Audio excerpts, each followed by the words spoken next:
necesario eh, empezar a tocar el tema de los síndromes aórticos agudos que van a involucrar dentro de sus manifestaciones las disecciones aórticas. Espérame un segundito.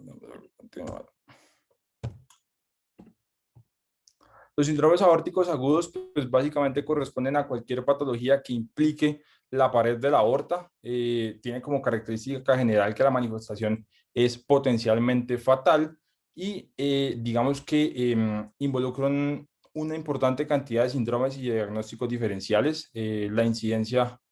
de los síndromes aórticos agudos es más o menos de 3 a 4 casos por cada 100.000 pacientes al año, con un pico de edad de 60 a 70 años. Sin embargo, vamos a ver que existen algunas comorbilidades específicamente relacionadas con trastornos de colágeno que hacen que esta incidencia se presente o esta patología se presente en grupos etarios un poco menores. Es un poco más frecuente en hombres que en mujeres, específicamente hablando de la disección aórtica, y se van a dar cuenta durante la charla y durante todo el módulo que el origen de este tipo de síndromes es un origen multifactorial en donde predominan algunas condiciones genéticas importantes, como las mencionadas previamente, los trastornos de colágeno, y algunas condiciones adquiridas propias del paciente y propias de algunas comorbilidades asociadas. Dentro de los síndromes aórticos, que son tres los más importantes, está la úlcera aórtica penetrante, que corresponde a una disrupción de la íntima con presencia de sangre dentro de la pared de la aorta, pero sin que haya una disección entre la capa íntima o el endotelio la capa media. Más o menos el 5% de los síndromes aórticos corresponden a una úlcera aórtica penetrante y se cree que puede ser una de las lesiones precursoras de las cuales se genere la disección aórtica. El segundo tipo de síndrome aórtico son los hematomas intramurales y corresponden a la presencia de sangre también dentro de la pared de la aorta o de la arteria, pero generalmente secundario a rupturas o disrupción de la vasa vasorum, es decir, que la sangre viniera como de la capa más externa de la adventicia hacia la túnica media, y tampoco hay la característica principal que diferencia las disecciones aórticas, y es que no hay una disección de la túnica íntima o el endotelio con la túnica media o con la capa media. Y las disecciones aórticas, que corresponden a la gran mayoría de los síndromes aórticos, cerca del 80%, se caracteriza porque hay una disrupción del endotelio o de la capa o de la íntima, y el flujo sanguíneo hace que haya una separación o disrupción entre la túnica íntima y la túnica media, que corresponde al diagnóstico o a la definición de una disección aórtica, que es la imagen que les subrayo acá. Importante, obviamente, esta separación de las dos capas es que se va a generar una luz verdadera, se va a generar una luz falsa, y vamos a ver cómo esto explica el mecanismo fisiopatológico por el cual se genera la enfermedad y las posibles complicaciones de este grupo de pacientes. Algo de anatomía de la aorta no me voy a tener porque creo que ya lo hemos revisado y lo hemos descrito previamente, pero recordar que existen diferentes porciones de la aorta. Básicamente la aorta es una arteria que sirve como conducción, se encarga de llevar la sangre desde el corazón hacia los diferentes órganos y hacia las diferentes partes del cuerpo, y pues recordar sus tres capas principales, y estar siempre presente que la disección involucra un desgarro de la capa íntima o el endotelio y una disección de esa capa íntima con la capa media. Ahora sí, entrando un poco más en materia, las disecciones aórticas corresponden, como les explicaba previamente, a la separación de la capa íntima y de la capa media debido a un desgarro de la íntima. Se van a dar cuenta que existen múltiples presentaciones clínicas y, como se había descrito previamente, dependiendo de la presentación clínica y dependiendo de ciertas características de la disrupción, es una enfermedad que puede ser potencialmente fatal. La característica principal es esa disección o separación entre la capa íntima y la capa media, que genera una luz verdadera y una luz falsa, y es lo que hace que se diferencie de la úlcera penetrante aórtica y del hematoma intramural. Dependiendo de la epidemiología, ya dijimos que la gran mayoría de los síndromes aórticos agudos corresponden a las disecciones aórticas, más o menos entre un 80 o 90%, mucho más prevalente en hombres que en mujeres, y según el tipo va a haber unos picos de edad.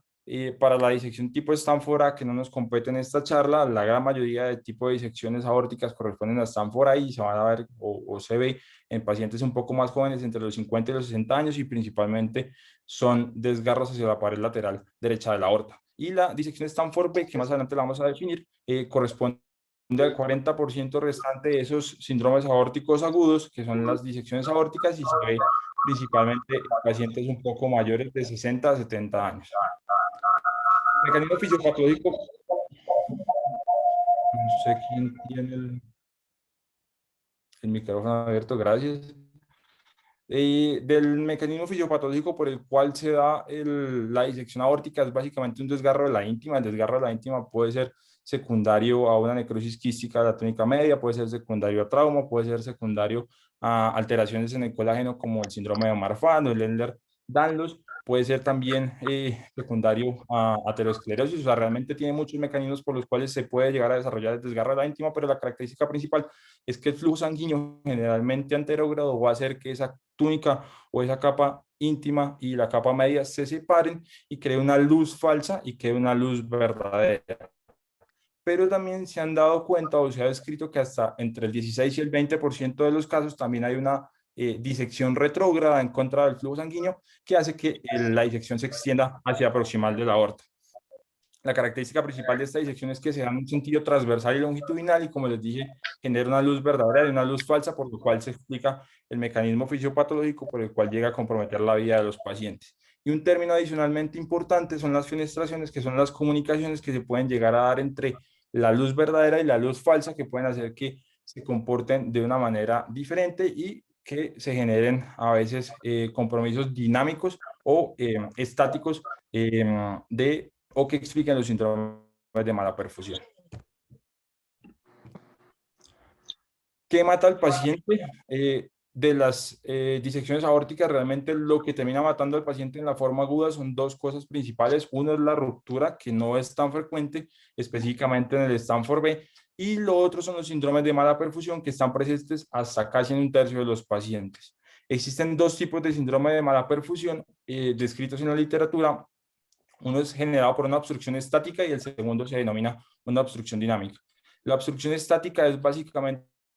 que el flap de la disección y la luz falsa involucra el nacimiento de un vaso. En el ejemplo de la imagen A es un ejemplo de una aorta con el nacimiento de las dos renales. Y lo que pasa con la renal izquierda es que sale desde la luz falsa de la disección. Entonces, esto hace que obviamente no haya un flujo sanguíneo adecuado y se comprometa la irrigación de ese riñón izquierdo. Con respecto a la obstrucción dinámica, es básicamente una diferencia entre las presiones de la luz falsa y de la luz verdadera que se complican al mayor la presión arterial.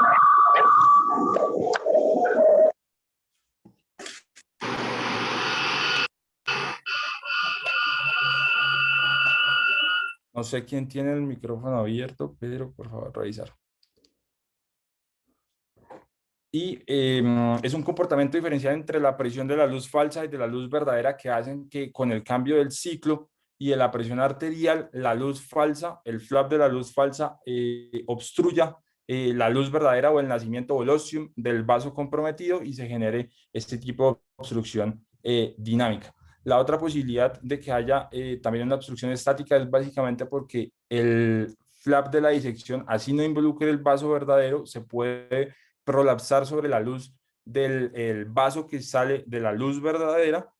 y generar trombos o generar oclusiones. Pero digamos que así es como se explica por qué los pacientes, por qué esta enfermedad es tan potencialmente fatal y qué es lo que compromete al paciente en el evento agudo. Con respecto a la clasificación, esto ya lo hemos dicho previamente, la anatómica, digamos que se describió inicialmente por Divaki hacia 1965 y la característica principal era que reportado tenía en cuenta el origen del desgarro y la extensión de la disección. Y casi 5 años después, más o menos hacia 1970, se genera la clasificación de Stanford, en donde únicamente se tiene como criterio para clasificarlo el origen del desgarro. ¿Por qué se utiliza más Stanford que aquí en la actualidad? Pues se considera que uno es un poco más sencilla y dos, porque la literatura soporta que lo que le va a dar el pronóstico de morbilidad, de mortalidad, es básicamente el origen del desgarro y no la extensión de la disección. Entonces, de Baki 1 y de Baki 2 se quedaron con que las disecciones empezaban o comprometían la aorta ascendente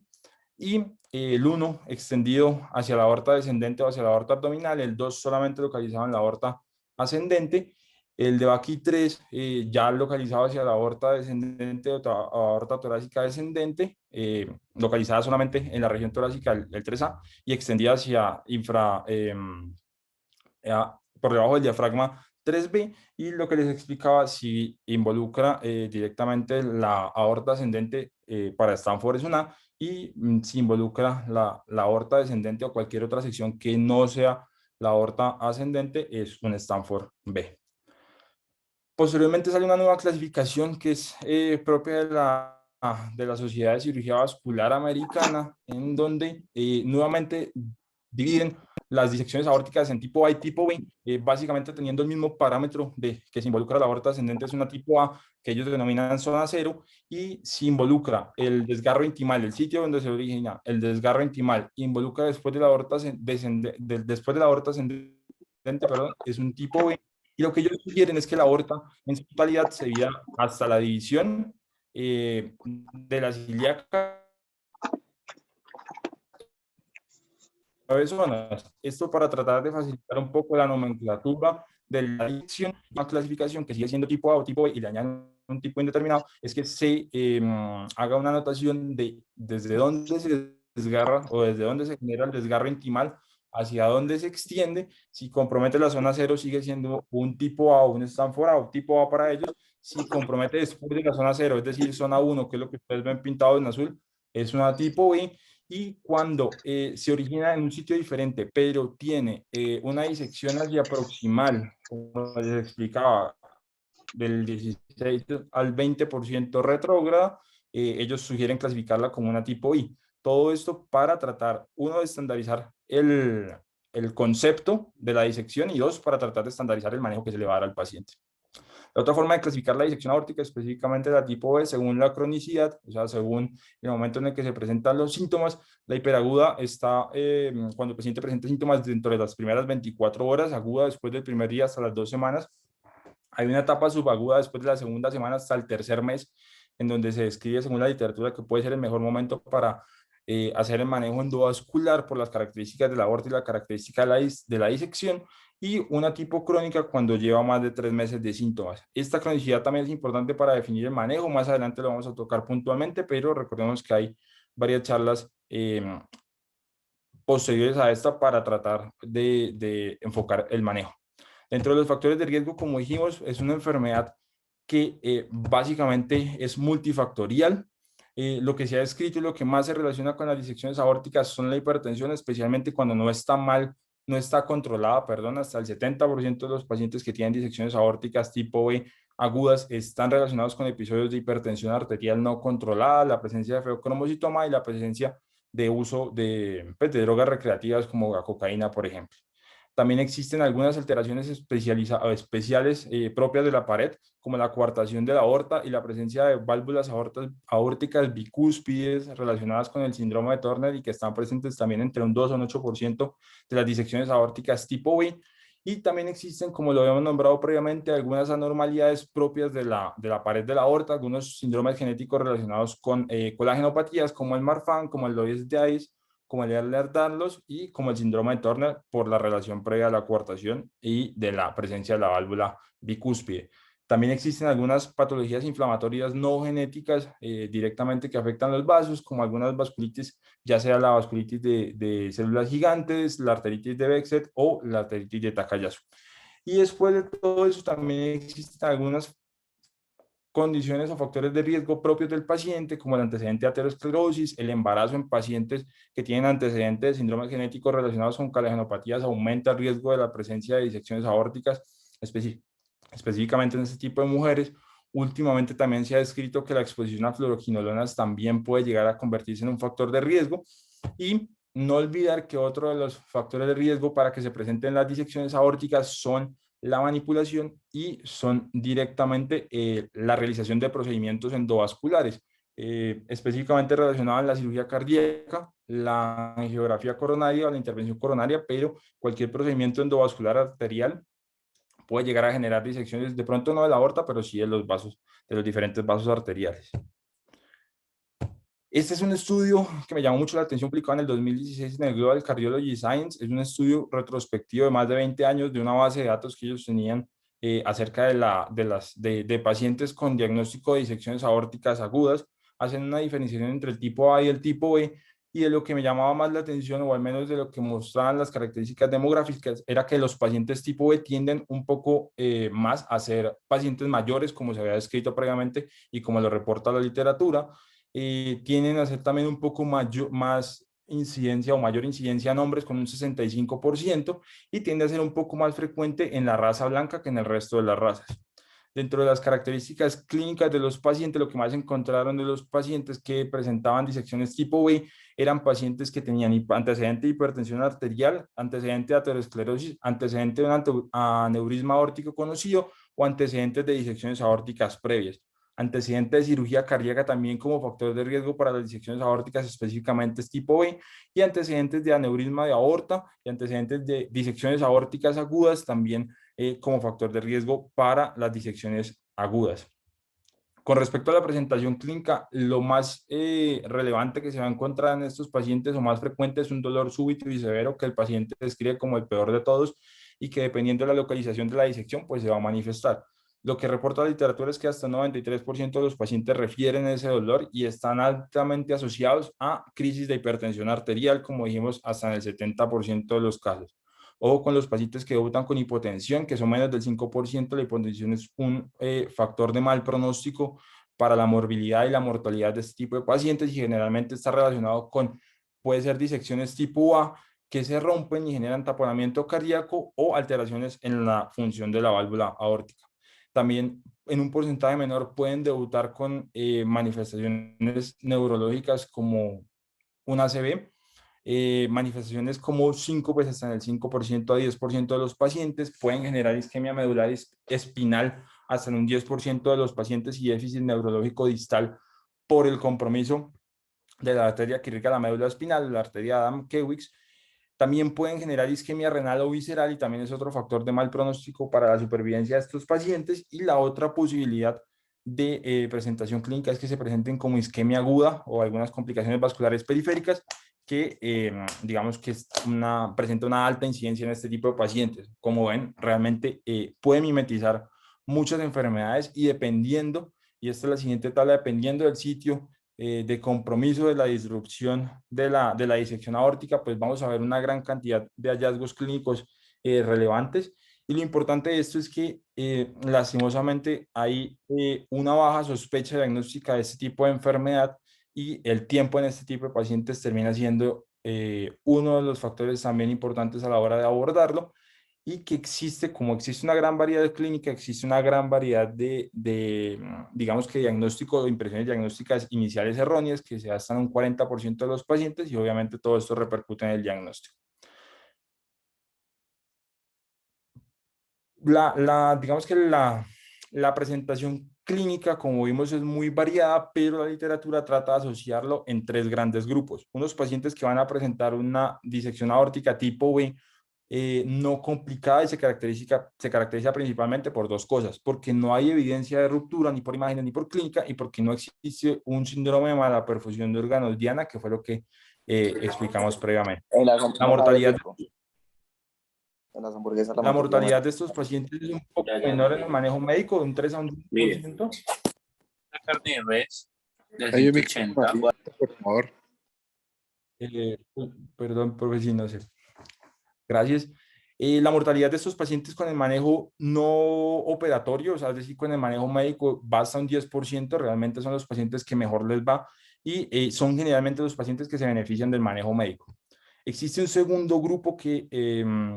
digamos que no lo encontré en todos lados, pero sí lo describe la SBS en su guía de manejo de disecciones aórticas tipo B, y son los pacientes que tienen características de alto riesgo, y son pacientes definidos como que no tienen mal perfusión de forma inicial, pero que no se puede controlar el dolor de forma adecuada, no hay un adecuado control de la hipertensión arterial, que es uno de los pilares del manejo médico, o existen complicaciones asociadas radiográficas como los derrames pleurales, como un crecimiento o un aumento del diámetro de la aorta por encima de los 4 centímetros, cuando hay evidencia de posible malperfusión, pero solamente radiológica, y el paciente no la manifiesta clínicamente, o pacientes que fueron inicialmente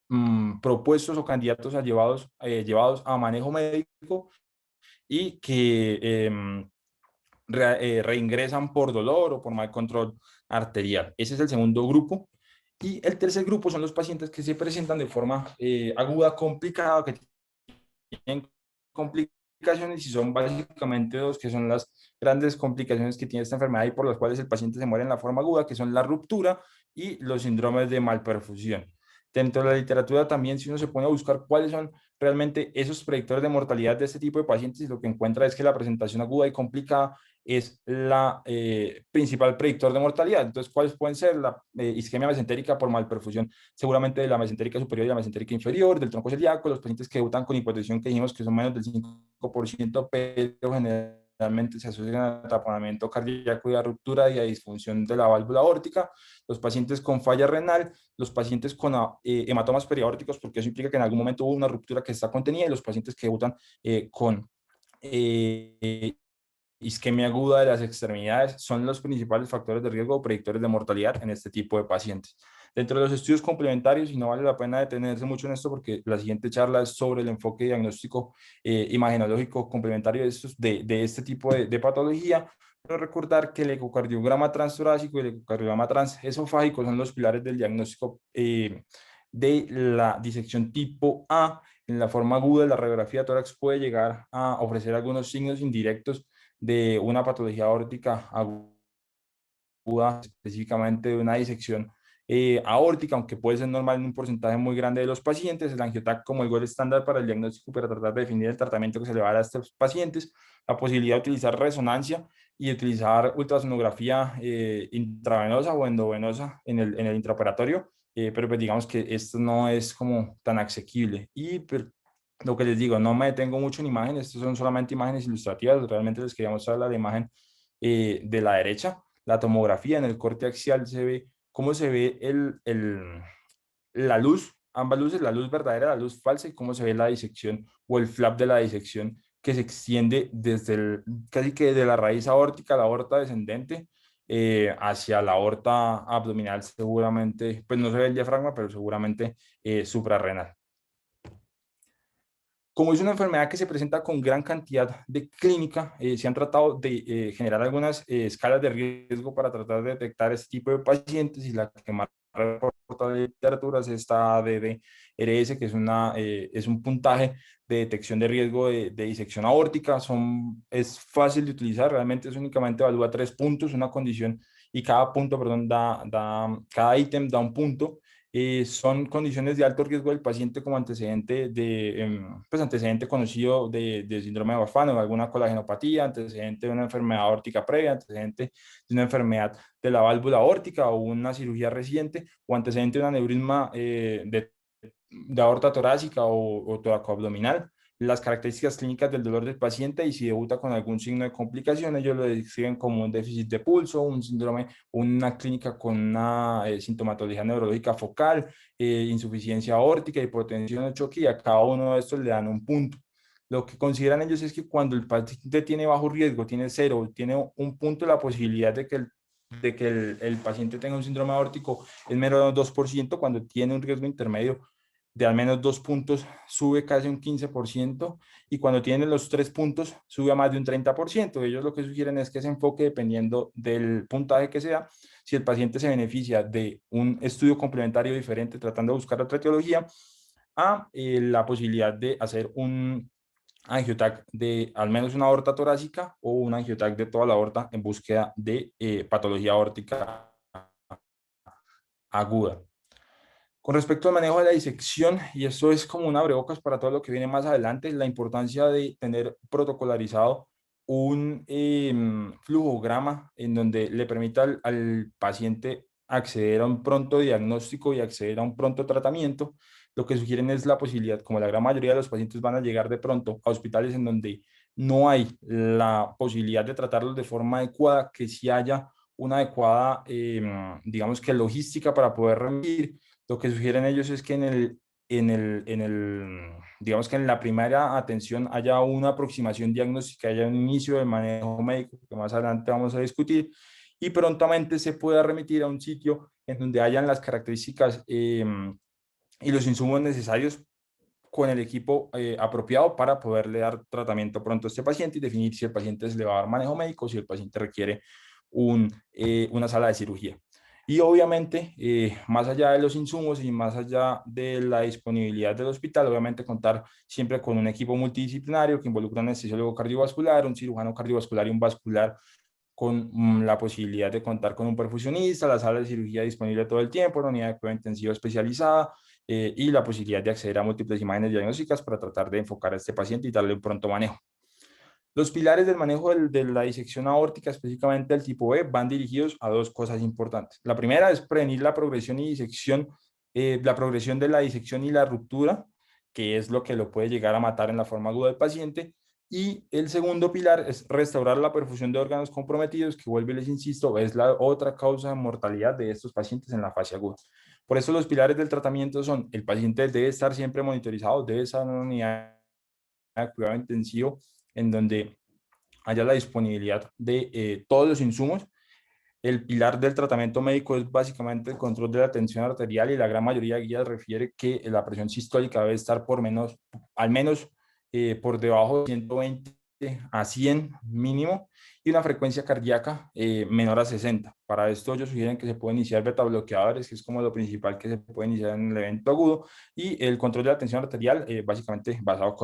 con medicamentos endovenosos, específicamente la nitroglicerina. El otro pilar importante del inicio del manejo es el control del dolor. Ya vimos que un dolor refractario es uno de los factores de riesgo para complicaciones.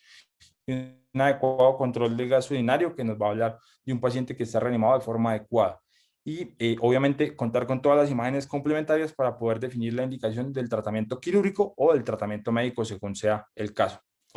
La literatura básicamente soporta que en los síndromes aórticos y específicamente en las disecciones aórticas tipo A, el manejo quirúrgico es el tratamiento de elección. Sin embargo, en las disecciones tipo B sí hacen la diferenciación entre si el paciente tiene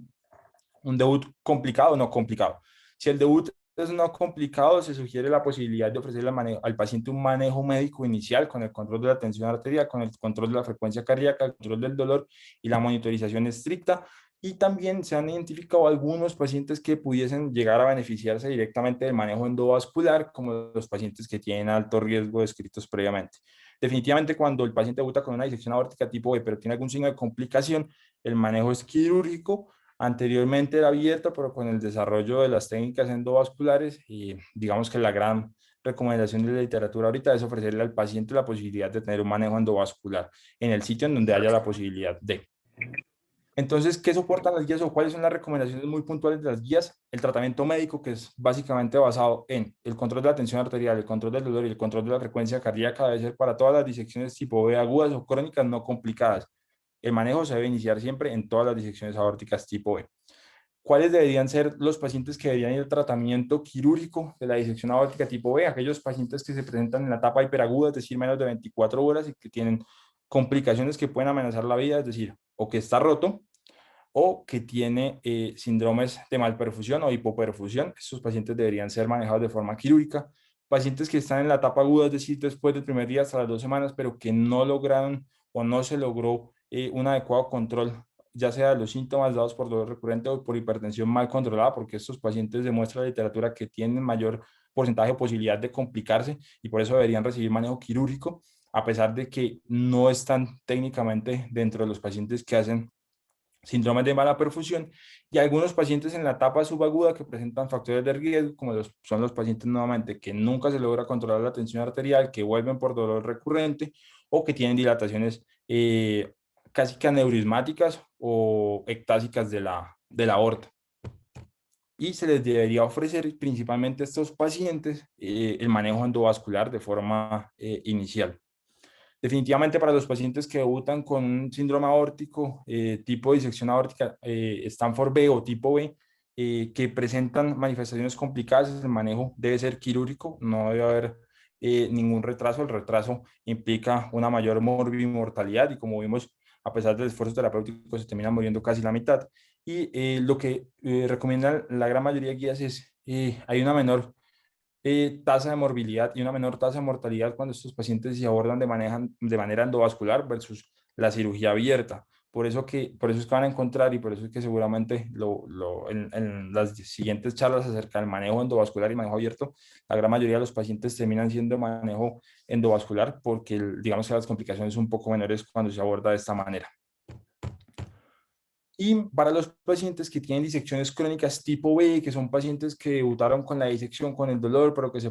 que no tenía un signo de complicación, que nunca se rompió y que optamos por el manejo médico ya previamente descrito, existen algunas recomendaciones en la literatura, nunca son 1A, realmente son como, no son recomendaciones muy fuertes, pero es lo que son guías de manejo y es lo que más encuentre es pacientes que tengan antecedente de disección crónica, pero que de forma súbita o aguda presenten alguna complicación como las previamente descritas, se benefician de manejo quirúrgico. Los pacientes que tengan presentaciones crónicas, pero que en el seguimiento que usted le hace imagenológico, que es otro de los pilares importantes del manejo médico de este tipo de disecciones, tienen dilataciones aneurismáticas de la aorta torácica desde 5.6 hasta 6, también deberían ser pacientes que, si bien no tienen una indicación aguda, deberían pensarse abordar de forma quirúrgica y de forma endovascular, y pacientes que tienen manifestaciones crónicas o antecedente crónico de una disección aórtica tipo B, pero que tienen un aneurisma toracoabdominal mayor a 6 centímetros, son pacientes también que por el riesgo de complicaciones futuras, la literatura sugiere que se deberían abordar de forma, digamos que, por así decirlo, preventiva. Con respecto a los resultados del manejo de la disección aórtica tipo B, y esto es como el abrebocas, este es nuevamente el mismo artículo que les explicaba del 2016 del Global Cardiology. Me pareció interesante porque tenía 4.500 pacientes y, y tenían ellos recolectados casi 20 años de experiencia documentada en esta base de datos. La línea amarilla de la gráfica corresponde a la mortalidad. Realmente uno observa que la mortalidad es muy similar desde el primer grupo analizado del 95 hasta el 2013, que es cuando ellos culminan su análisis. Digamos que la mortalidad ha permanecido estable. Lo que sí se puede llegar a observar y que me llamaba la atención es cómo la barra verde, que es el manejo endovascular, ha venido obviamente en aumento, y son más los pacientes que se tratan de manera endovascular, mientras que el grupo azul, que es el manejo quirúrgico, viene obviamente en reducción debido a que la literatura soporta que los pacientes se mueren más cuando se abordan de manera abierta. Es otro de los hallazgos pues, importantes acerca del manejo de esta enfermedad, y digamos que ya habrá que analizar más adelante y en las siguientes charlas por qué se prefiere el manejo endovascular al manejo abierto y por qué el manejo médico en cierto tipo de pacientes y en cierto tipo no.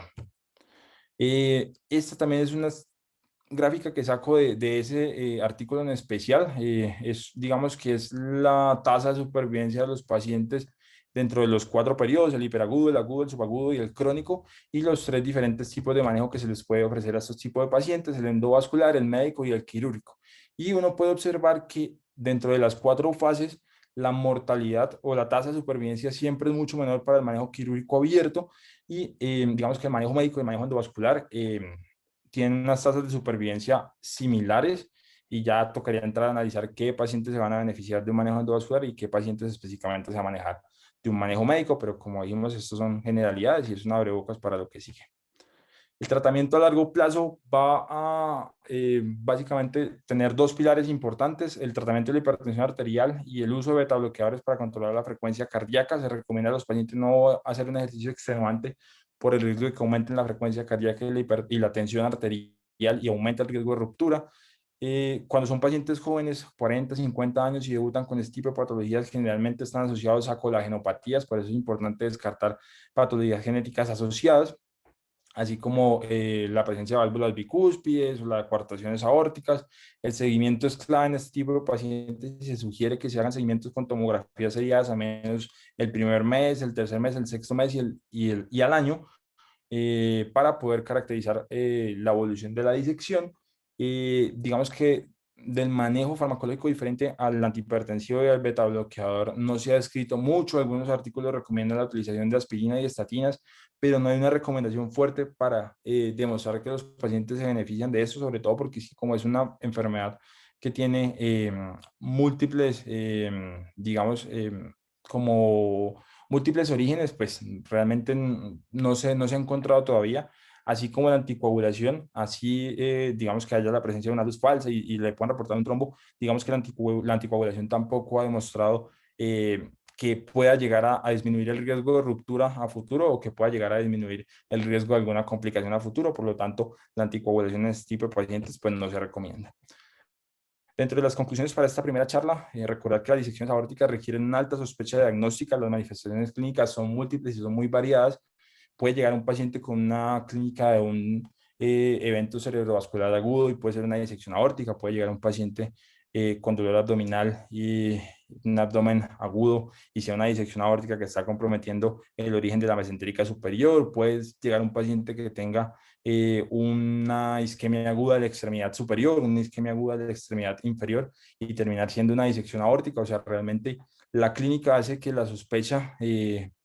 la sospecha diagnóstica tenga que ser alta, que siempre tiene que estar en nuestra cabeza para poder llegar al diagnóstico. Existe una morbimortalidad que a pesar del conocimiento de la patología, de los avances en el manejo endovascular, de los minimizar la patología a eso es realmente muy comprometedor y creo que no es capaz de dimensionar la magnitud de la enfermedad. Esta clasificación lo que nos muestra es que la aorta es un órgano y es un órgano que hay que mirarlo de esa manera. O sea, si dedicamos la complejidad al hígado, al riñón, al corazón, pues si uno mira la aorta y mira este esquema de clasificación para esta patología, pues uno tiene que entenderlo así y es muy importante que muy tempranamente todos los médicos lo vean así. Y ustedes verán que es tan complejo que si no se aborda de la manera adecuada, en lugar de solucionar la patología, se puede empeorar. Entonces, simplemente para invitarlos a este abrebocas de hoy, a que motivemos esto. Si somos capaces de entender claramente este esquema, estamos entendiendo la presentación clínica de nuestros pacientes y la magnitud de lo que debemos seguir, porque a todos nos llegará el paciente tratado, el que se le definió tratamiento médico y muchas de las veces no tiene la posibilidad de volver a la puerta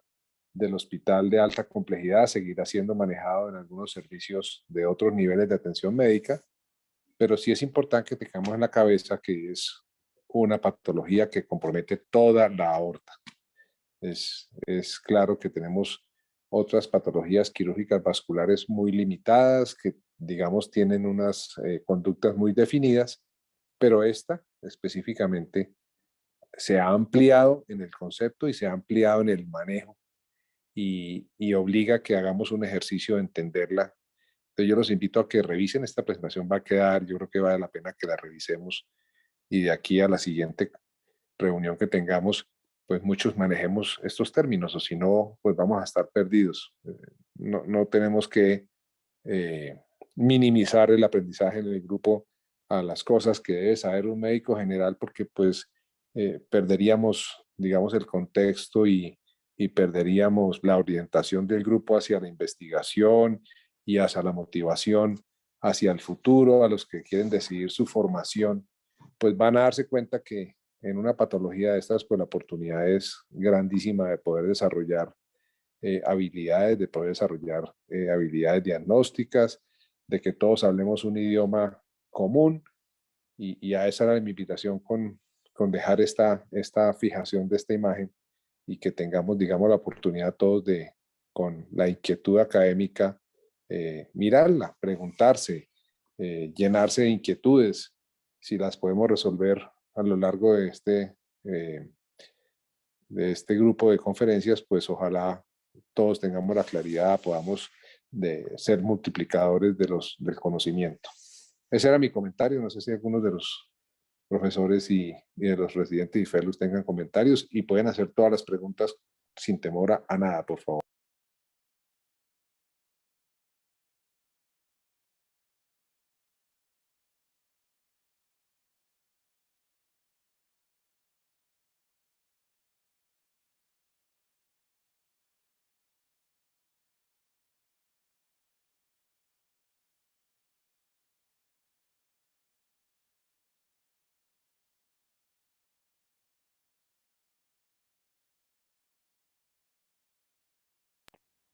Bueno, yo creo que si no hay más comentarios, son las 8 en punto y seamos respetuosos de quienes llegaron a tiempo y cumplir con nuestro horario. Creo que se cumplió claramente con las perspectivas y lo que habíamos propuesto. Muchas gracias a todos. Muchas gracias, doctor. Muchas gracias al doctor Diego. No sé si el doctor Medina tiene unas palabras para cerrar también. Sí, no, yo creo que se cumplieron todas las expectativas de dar comienzo a este módulo. Nuevamente felicitar a Diego y no, espero que seamos bien participativos en los siguientes temas que tiene este módulo. Sin temor, la idea es aclarar dudas y pues fomentar el conocimiento de todo este tipo de patologías. Feliz noche a todos. Gracias. Gracias, doctores. Hasta luego. Muchísimas gracias. Esté muy bien. Buenas noches. Gracias, Sebastián, Mariana, a todos gracias. Buenas noches.